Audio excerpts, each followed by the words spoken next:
Assalamu alaikum, barkanmu da warhaka, barkanmu da sake saduwa a cikin shirin daga wakilanmu. Shiri daga wakilanmu wanda kamfanin NKK Hausa TV ke kawo muku. Mu bi wakilanmu domin mu ga me suka ɗauko muna. Za a yi da safe tuwo, da ranar tuwo, da daddare tuwo. A'a, ni hotuwan ga gaskiya ishe ni, ya dame ni gaskiya ya dawo ya sayan da za a yi. Rabona da cin shinkafa, tun sallah babba, rabona da cin ɗan naman gade in ɗanɗana shi ga baki. Wai tun sallah ni gaskiya abin ga ya so mai isana. Kai ko da magungwani biyu ya ɗan siyo mana shinkafan ga da ɗan dafa na ci, na ji daɗi.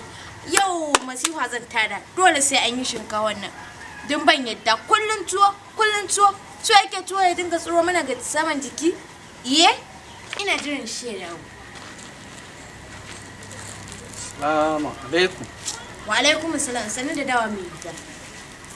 Bintalo. Ina jin ka. Bintalo gida. Lahiya lau.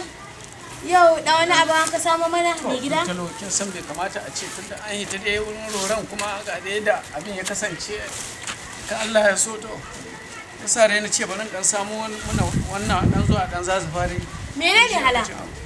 Tafasa ne ba? Tafasa ba. To, Bintalo na yi ta neman abin da za mu ci, na yi ko ɗan leburancin ga in samu. A tsaya, ya za a ce tafasa? Tafasawa? Ɗan garin ma ɗan nikan yau ba a samu mana ba sai tafasa kuma ba in gani mai gida. Kuje ga yana. Inna lillahi wa inna ilaihi raji'un. Mai gida? Ai wanga ba tafasa bane, abin akuyoyi ne ka samu mana fa mai gida. Tafasa ne mana. Abin akuyoyi ne ka samu mana mai gida.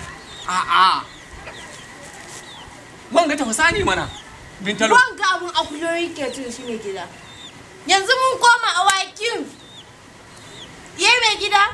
To, ya za a yi? Ni gaskiya mai gida, gaskiya tsakani ga Allah bai iya tuba. Lokaci ne ya za mu yi. Ko lokaci ne a ce mai gida abun akuyoyi shi za ka kawo mana mu ci. Ai tun da kika ga awaki sun ci ba su mutu ba mu ma muka ci ba za mu. A gaskiya ni dai ban iyawa mai gida, ban iyawa. Ida wanga abun akuyoyi wai ka kawo mana wai mu tusa cikin. Assalamu alaikum. Assalamu alaikum. Wa alaikum salam. Namiji duniya. Ya lokaci. Wallahi tallahi ka san Allah guda.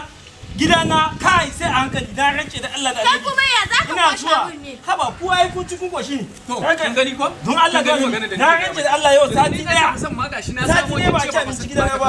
Wannan shago da gudu gidanka ne. Sai gashi wanga tafasa din. Don Allah don Annabi kayan ku. Bari in ji dan girka mini. Saboda wallahi ko na hito yaran nan ko shigo gidanka. Yanzu uwar gida ta ce ba. Nagode Allah saka da dare don Allah ki mani godiya. Ina zuwa. Kin gani? Yanzu kin ga maganar da na gama gaya maki.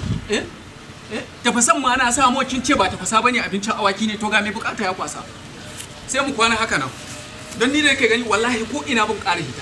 Ba ni hita ko ina dai ka sani ban zuwa. Mu kwana da ruwa. Yanzu tsaye ruwa za mu sha? Shaki kwanta wallahi. Ruwa wa mai gida. Haba mai gida. Abinda Allah ya hore mini na kawo sai a ci a yi hakuri. Haba mai gida ya zaka ce ruwa za mu sha mu kwanta. Haba mai gida na. To jama'a, kun ga abin da wakilanmu suka ɗauko muna a wannan makon. Ku biyo mu a YouTube ɗinmu mai suna NKK Hausa TV domin ganin abin da wakilanmu suke ɗauko muna da zarar mun ɗaura.